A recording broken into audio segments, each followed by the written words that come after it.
Dating barangay nutrition scholar na tumatanggap ng 1,500 pesos na buwanang allowance ang solo parent na si Maria Finca, miyembro ng SJSR-LFA at residente ng Sitio Bagong Buhay, Barangay San Roque. Ang mahigit 1,000 pisong allowance noon ni Maria ay kinikita na niya ngayon sa pagbebenta lamang ng 5 hanggang 6 na kilong sili. Maliban sa sili, marami pang gulay na tanim si Maria.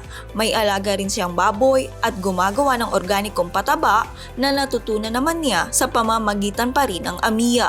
Ako ay naging nag-live sa barangay at napasama ako sa samahan ng San Juan San Roque Livelihood Farmer Association. Doon sa mga training and seminar na natinan ko sa AMIA, ay parang nabuksan yung aking kaisipan at ako ay nagsimula. Malaki ang naitulong sa akin kasi unang-una wala akong hanap buhay, solo parent. Siyempre saan ako kukuha ng pang-araw-araw namin. Tapos may anak pa akong, iiyak na ako, may anak pa akong nag-aaral. Tapos siyempre yung mga anak ko naman, may mga pamilya na rin. Malaki ang naitulong kasi lahat yung kagaya ng aking apo, may service, allowance siya araw-araw, yung meron akong college, na kahit na pumapasok, kahit papaano ay may napagkukunan kami ng budget sa aming pang-araw-araw.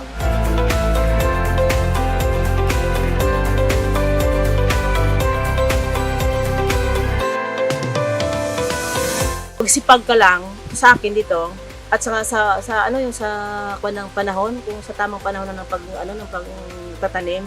Isang araw ma'am, sa aking sa aking bill paper. Maka 5 kilo na ako kasi noong December 200 na yung pinakamababa sa akin, 200 ang kilo. Maka 5 kilo ako sa ceiling haba ko lang.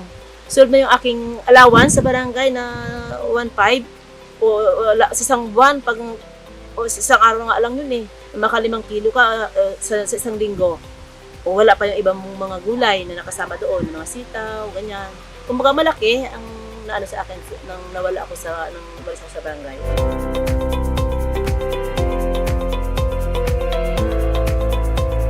Ito aking purpose quarter. Kasi sa totoo lang, kasi ito aking purpose quarter. Kumbaga kahit pa paano, ipon-ipon ko din yan kasi kaya magpa-change ako ng kahoy kasi may plano ako na magpagawa niyan. Kasi pwede, lahat dyan pwede. Purpose, kung sino gustong pwede dyan. Ito aking kulungan ng baboy. Dyan. Kumbaga naayos ko din yan kasi chlorine na lang ang kailangan. At saka yung aking tataniman na preparation ng aking, kung sakali na matuloy yung aking ube, nandun sa kabila naman na nag-ano ako. Hindi man ari-arian yun, pero kumbaga ay, yun pa lang ang simula. At least pag nalinis mo yun, nasusunod, siyempre, iba na yung...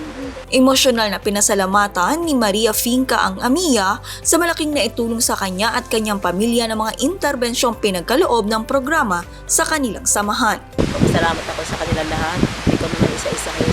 Sa lahat ng natutulong sa akin, magpapasalamat ako.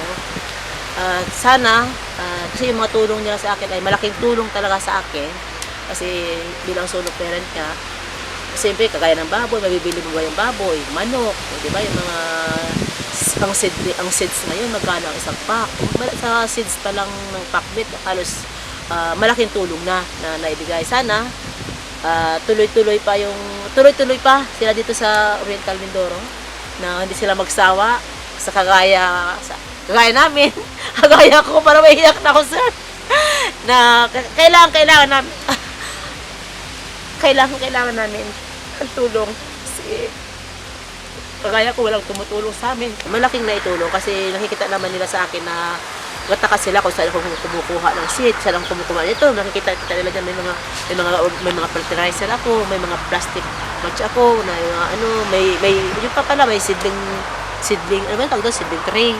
Malaking tulong na naibigay sa akin mga ng AMIA.